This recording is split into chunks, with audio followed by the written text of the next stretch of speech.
The long talked about horror sequel to 1992's Candyman finally dropped this weekend, and surely enough, it was a hit. The film took the number one spot at the box office and raked in $20.4 million. It's not a huge gross for a movie that cost $25 million to make, but it's a good start, considering we are still in the midst of a pandemic and the reluctance for most people to venture out to the cinemas. It's impressive when compared to the overall box office gross, which has seen a huge decline, no matter the film being released week to week. The horror movie marks the first time that a black female filmmaker has opened up a film in the number one spot at the domestic box office. It's a huge honor for director Nia DaCosta, who is still an unknown. Candyman is the second film, following her debut with 2018's Little Woods. The Tessa Thompson and Lily James-led film made its debut at the Tribeca Film Festival before gaining a distributor for theatrical release. Right out of the gate, Nia made a strong impression as a first-time director. Her debut was a moving story about two women facing poverty, isolation, and misogyny. Before getting the opportunity to make a film through the Sundance Directors Lab, Nia was ready to fund the project by making it into a short film instead of the feature-length movie that Little Woods became. She managed to crowdfund the short and raised over $5,000 from 72 backers. Thankfully, she was able to make a film through the support of Sundance, who was gracious in helping the young creative materialize her vision for Little Woods. The film led to her being approached by Jordan Peele, who was impressed with her work and felt she was the best fit to take on the reins of Candyman.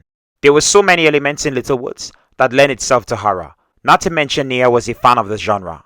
Looking back at her earliest work, it was clear that the director was fascinated by horror. While in high school, Nia DaCosta made a 6-minute short film, which she then later uploaded to YouTube.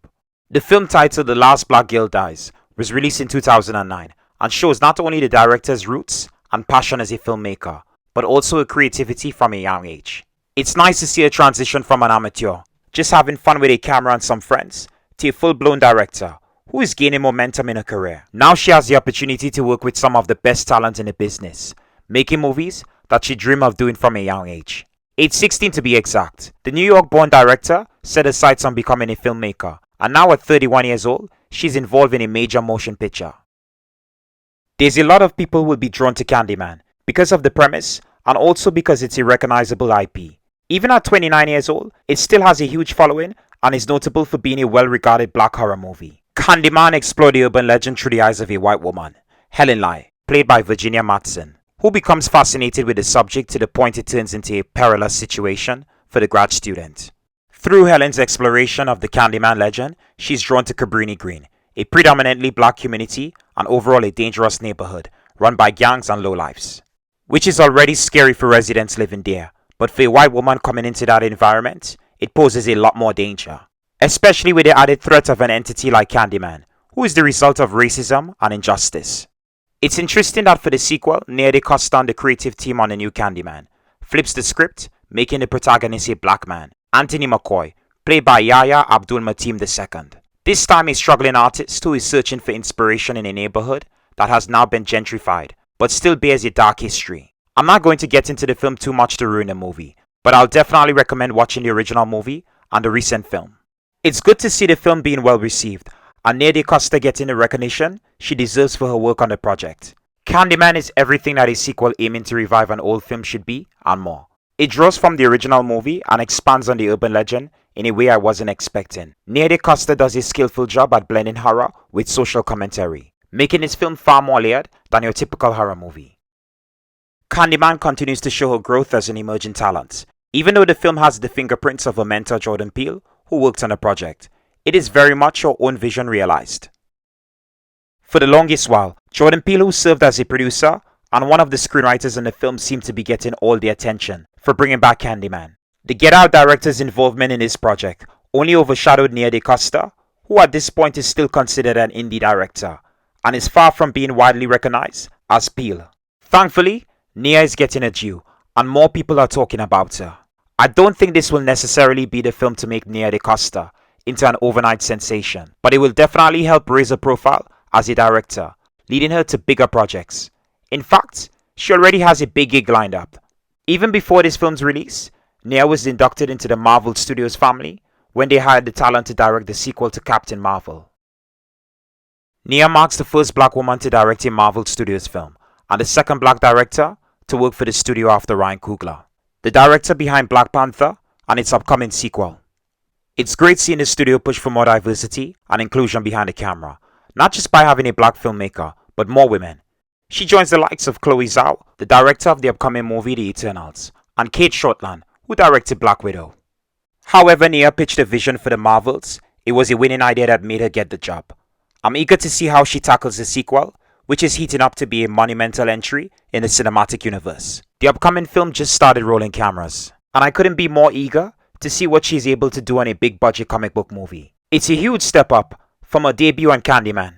Doing a movie like the Marvels means she'll be working with a sizable budget that is higher than any other film she's made up to this point.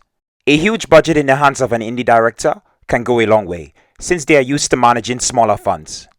With only 2 films under her belt, and the 3rd underway, Nia is setting herself up to becoming a household name. Especially once the current project The Marvels gets released. I'm sure it will do a lot more in cementing her status as a director in the industry, and with the general public, who is already taking notice of her work.